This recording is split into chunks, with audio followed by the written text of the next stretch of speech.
Discuss करने वाले हैं डिसीजन मेकिंग स्टेटमेंट और उसके अंदर जो हम डिस्कस करेंगे इफ एल्स नेस्टेड इफ को जावा के अंदर इसका क्या यूज है, एग्जांपल लेंगे और कुछ प्रैक्टिकल्स के थ्रू हम इसको समझेंगे प्रोग्राम्स के अंदर कि कैसे आउटपुट में चेंजेस आता है। सबसे पहले तो हम ये समझ लेते हैं ये डिसीजन मेकिंग का क्या मतलब है। डिसीजन मेकिंग का मतलब होता है जब हमारा कोई प्रोग्राम है, उस प्रोग्राम के अंदर मेरे पास में मल्टीपल पाथ है, मान लीजिए ए बी और सी पाथ है, तो मैं ऐसी कौन सी चीज होगी जिसके थ्रू मैं फाइंड आउट करूं कि जब मेरा कोई पर्टिकुलर कंडीशन रिक्वायरमेंट फुलफिल हो तो मैं ए को चलाऊंगा, अगर मेरा वो कंडीशन फुलफिल नहीं होती कोई दूसरी होती है तो मैं बी को चलाऊंगा, अगर इन दोनों में से कोई नहीं होती तो मैं सी को चलाऊंगा। तो इस तरह के अगर मेरे पास में मल्टीपल पाथ्स अवेलेबल हैं तो उसको मैं कैसे करता हूं। तो यहाँ पे ये बेस होता है ट्रू एंड फॉल्स, या हम कहेंगे कंडीशन के ऊपर। इस कंडीशन के ऊपर हमारा बेस होता है और ये मेनली यूज किया जाता है ग्रेडिंग, एलिजिबिलिटी या लॉगिन सिस्टम बनाने के लिए। तो इसका अगर हम फ्लो चार्ट देखें तो जनरली होता क्या है, मेरे पास में कोई भी एक डेटा फ्लो होगा, वहां पे कोई कंडीशन मीट करेगी, उस कंडीशन को चेक करते हैं, अगर वो ट्रू है तो हमारा एक कंडीशनल कोड चलेगा, अगर फॉल्स है तो दूसरा काम चलेगा, या फिर हम आगे प्रोसीड कर जाएंगे नेक्स्ट स्टेटमेंट के अंदर। तो इसको हम समझ लेते हैं one by one. Decision making statement कितने टाइप के हम देखिए। सबसे पहला तो इफ स्टेटमेंट है, जहां पे खाली सिंगल एक इफ स्टेटमेंट लगा होगा और फिर कॉम्बिनेशन होगा इफ एल्स का। उसके अलावा नेस्टेड इफ होंगे और स्विच स्टेटमेंट होंगे। तो आज जो हम डिस्कस करने वाले हैं पहले तीन को हम डिस्कस करेंगे और स्विच को हम नेक्स्ट वीडियो में डिस्कस करेंगे, ठीक है। तो आइए स्टार्ट करते हैं वीडियो को। तो अब समझते हैं कि इफ स्टेटमेंट कैसे काम करता है। बहुत ही सिंपल है, इस डेटा फ्लो के थ्रू हम समझ लेते हैं। मैं आया और आने पे मुझे इफ के अंदर कोई कंडीशन मिली, अगर वो कंडीशन ट्रू है तो मेरा इस वाले तरफ जाएगा और ट्रू की साइड से एक कंडीशनल कोड को एग्जीक्यूट कर देगा। अगर कंडीशन मेरा फॉल्स है तो नेक्स्ट जो भी एग्जीक्यूशन होगा उस पर चला जाएगा। सेम इस कोड को एक बार एग्जीक्यूट होने के बाद में फिर हम दोबारा से आगे आ जाएंगे। एक बहुत बड़ा कंफ्यूजन है कि इफ एक स्टेटमेंट है, लूप नहीं है। ये एक कंफ्यूजन लोगों के बीच में बहुत है, इफ लूप बोल देते हैं कई बार जो है फ्लो फ्लो में स्टूडेंट्स। तो ये इफ लूप नहीं है, ये इफ स्टेटमेंट है। इन चीजों का हम ध्यान रखेंगे। तो आइए स्टार्ट करते हैं। अब प्रोग्राम प्रोग्राम को समझ लेते हैं। एक मैंने टेस्ट नाम का जो है क्लास लिया, इसके अंदर मेन मेथड के अंदर आगे मेन मेथड के अंदर मैंने एक वेरिएबल डिक्लेयर करा एक्स टाइप का और इसका वैल्यू रख दिया 10। तो अभी के लिए एक्स की वैल्यू कितनी है, 10 है। If x is less than 20, ये पूछ रहा है अगर इफ कंडीशन ये कह रहा है कि अगर एक्स की वैल्यू 20 से कम है। अगर हम देखें तो इसकी वैल्यू तो 10 है और ये जो है 20 से छोटा है, 10 20 से छोटा होता है, तो इसका मतलब है ये कंडीशन क्या होगी मेरी, ट्रू। और अगर ये कंडीशन ट्रू हो गई तो इसके अंदर का ब्लॉक का मतलब ये जो हमारे ब्रेसेस है इसके अंदर का जो भी लिखा होगा स्टेटमेंट वो एग्जीक्यूट होगा। ये मेरा कंडीशनल ब्लॉक है या कंडीशनल कोड है जहां पे मेरा जो है सारी चीजें लिखी होंगी। ये कोड क्या होगा, एग्जीक्यूट हो जाएगा। तो आउटपुट पे मुझे क्या मिल जाएगा, दिस इज इफ स्टेटमेंट, जो कि ये system dot out dot print के अंदर लिखा हुआ है। ये स्टेटमेंट मेरा एज इट इज डिस्प्ले हो जाएगा।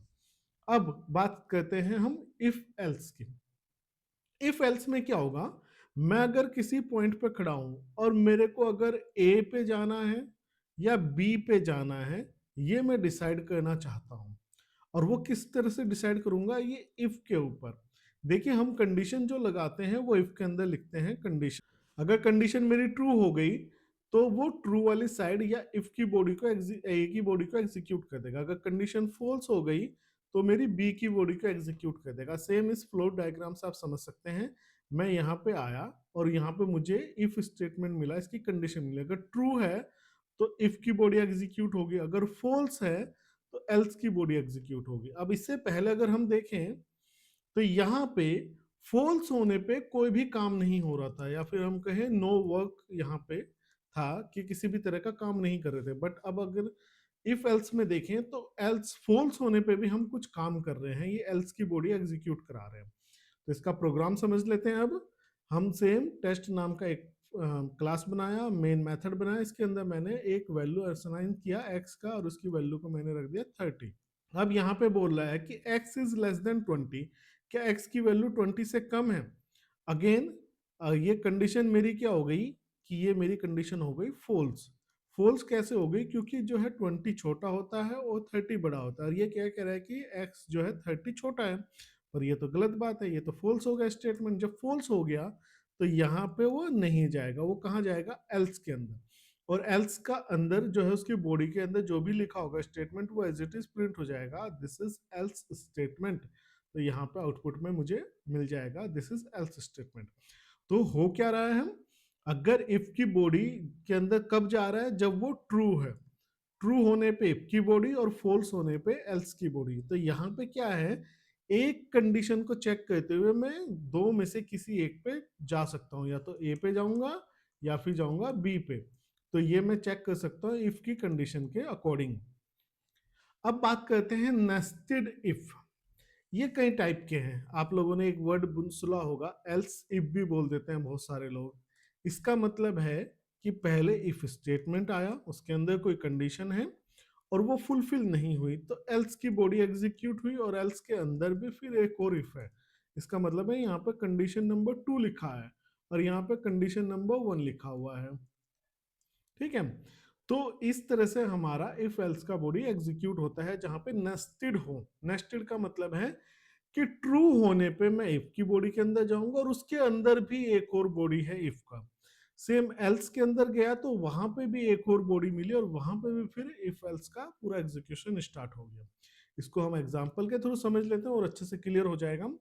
तो अगर इस एग्जांपल में आप देखें, मेन मेथड के अंदर मैंने एक वेरिएबल लिया x और जिसकी वैल्यू मैंने असाइन की है 30। तो x की वैल्यू क्या हो गई मेरी 30.0। चूंकि ये डेसिमल मैंने लिया है, ये आपकी चॉइस है, आप इंटीजर भी ले सकते हो, कोई इशू नहीं है। फिर मैंने लिया इफ स्टेटमेंट और एक कंडीशन मैंने लगाई, क्या x 10 के इक्वल है? अब अगर मैं देखूं इस कंडीशन को और x की वैल्यू कितनी है 30 और वो यहाँ पे पूछ रहा है क्या वो 10 के इक्वल है, तो ये स्टेटमेंट हो गया फॉल्स। अब फॉल्स होने पे वो कहाँ जाएगा? एल्स पे जाएगा, ना कि अंदर। ठीक है, तो एल्स पे गए हम। एल्स के अंदर फिर से एक और इफ है। दैट मीन्स कि पहले मैंने इफ के अंदर था और यहाँ पे एल्स पे आया मैं, और एल्स के अंदर भी फिर एक और इफ है। आप इस तरह से भी दे सकते हैं या फिर आप इसको ऐसे भी कर सकते हैं कि इसके अंदर आप अलग से इफ का बॉडी बना दें। ठीक है, तो ये एल्स इफ भी कहलाता है। यहाँ पे क्या चेक कर रहा है, क्या x की वैल्यू 20 के इक्वल है? ये भी मेरा फॉल्स हो गया। तो ये फॉल्स होने पे फिर इसके भी एल्स पे जाएगा। एल्स पे गया, फिर एक इफ स्टेटमेंट है, क्या ये 30 के इक्वल है? और ये हो गया मेरा ट्रू।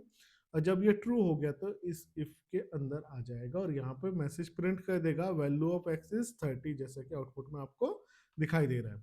अगर ये 30 के इक्वल ना हो, मान लीजिए मैं इसको रख दूं 5, तो ये भी फॉल्स, ये भी फॉल्स और ये भी फॉल्स, और फिर ये लास्ट वाला एल्स एग्जीक्यूट होता है और ये आ जाता है दिस इज एल्स स्टेटमेंट। तो बहुत ही आसान है, इफ एल्स स्टेटमेंट हम कहें या इफ स्टेटमेंट कहें, ये बहुत ही आसान है। बात करते हैं इसके एप्लीकेशन की। लॉगिन सिस्टम आप लोगों ने देखा होगा, grading system, ATM withdraw checks, age eligibility, और आपका कई बार जो है greater number less number find out करने के लिए ऐसे बहुत सारे एग्जांपल अवेलेबल हैं जो इफ एल्स के साथ में करते हैं। तो अगर आपने अभी तक चैनल को सब्सक्राइब नहीं किया है तो चैनल को सब्सक्राइब कर ले ताकि आपको लेटेस्ट अपडेट मिलते रहें। आज का वीडियो देखने के लिए बहुत बहुत धन्यवाद। Thank you.